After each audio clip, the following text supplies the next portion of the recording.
The Society of St. Vincent de Paul is a Catholic lay organization whose members seek to grow spiritually and to serve the needy and suffering. The foundation of the society is very simple. It relies on local lay volunteers drawn from every ethnic and cultural background, age group, and economic level, organized into small, typically parish-based groups called conferences. These people, called Vincentians, deliver assistance and comfort to people in need. The Society of St. Vincent de Paul was founded in Paris, France in 1833, where a young Frederick Ozanam and several other college students were debating the truth of the Catholic Church. Frederick and his friends were challenged to prove that their church was dealing with the social problems of the day. Frederick's response was one of action. With his friends, he formed a new society modeled after the great French priest, St. Vincent de Paul. Like Vincent, they sought out the poor, sick, and neglected who had no one to care for them. They went to Sister Rosalie Rendu, a daughter of charity, who mentored them and led them to the homes of the poor, where they brought food, clothing, and most importantly, friendship. And through this beginning was born the Society of St. Vincent de Paul. 13 years later, in 1845, the Society of St. Vincent de Paul began to form in the United States. The first parish conference was established in St. Louis, Missouri. From this initial meeting, the society spread quickly throughout the country. In parish after parish, in city after city, the society grew. Much of the early work of the society focused upon the needs of struggling immigrant groups.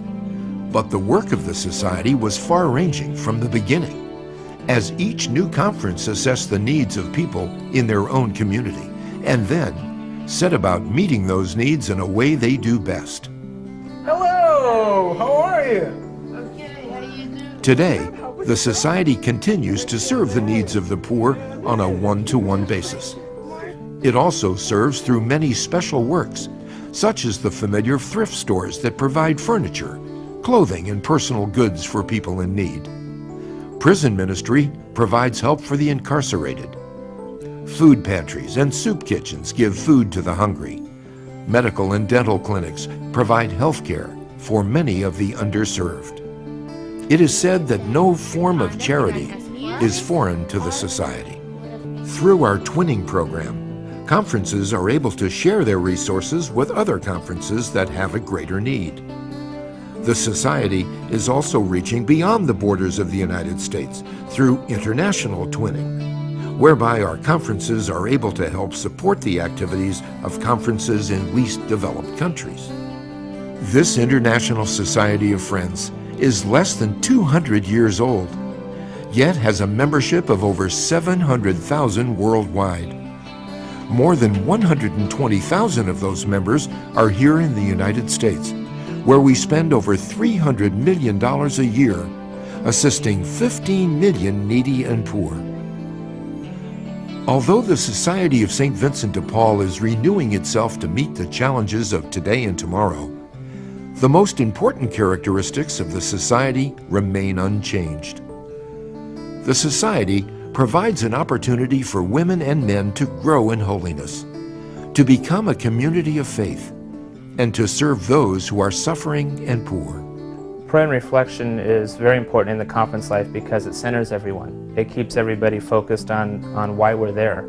The reflection of the spiritual reading brings back to our Vincentian spirituality why we're doing the work we do and the impact that we have on the people we serve. So it brings it all back to our Christian faith and our sense of being a Catholic. That's our way to live out, put our faith into action. So the prayer is the basis for that. The action is the service that we're doing, so it brings it all back with the reflection. Home visits are the core of Vincentian service to the poor, providing both material and spiritual assistance. You're able to see actually how the people are living, what kind of problems they actually have, and what the need is that they have. And unless you are visiting them and making contact with them, that is really the only way you can determine that. Many times they just need someone to listen or someone to talk to. Many of them are lonely, and so we as Vincentians can bring other things to these people. They might just want to pray sometimes.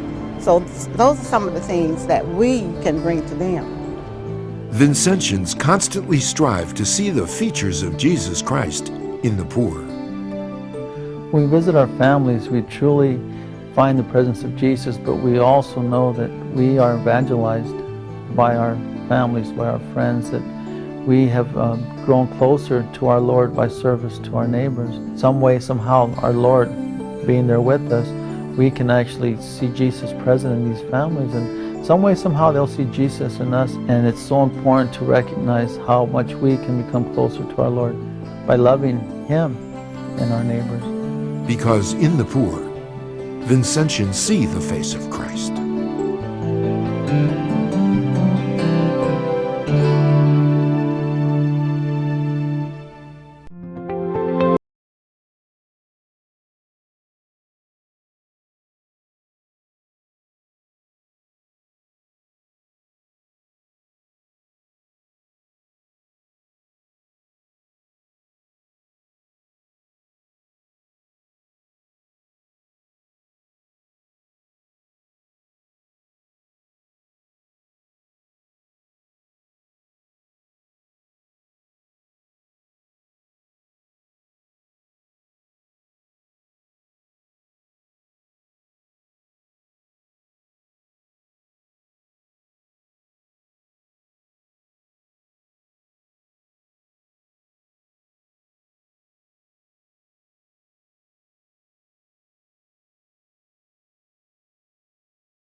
It's fun.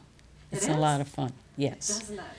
What happened to me was I went to a ministry fair in our parish. I thought I was going to be doing liturgy, and this guy captured me and said, "You need to become a Vincentian." I said, "I don't know what that is." He said, "Well, we help people." And I thought, I'd like to help people.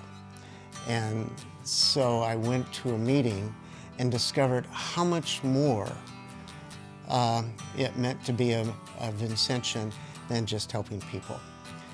Why do you keep coming back?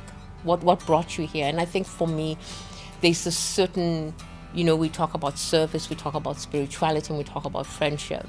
And it's just the enrichment of all of those on the people you meet, the relationships you build, how much just being able to serve, whether you're at a soup kitchen or whether you're at a home visit. I'm a Vincentian because when I found the Vincentian family, it spoke to my heart. It was a place where I fit. I have this love of people, especially the poor and the sick. And when I found the Vincentian charism, it fit who God made me. So it was like finding a second family for me.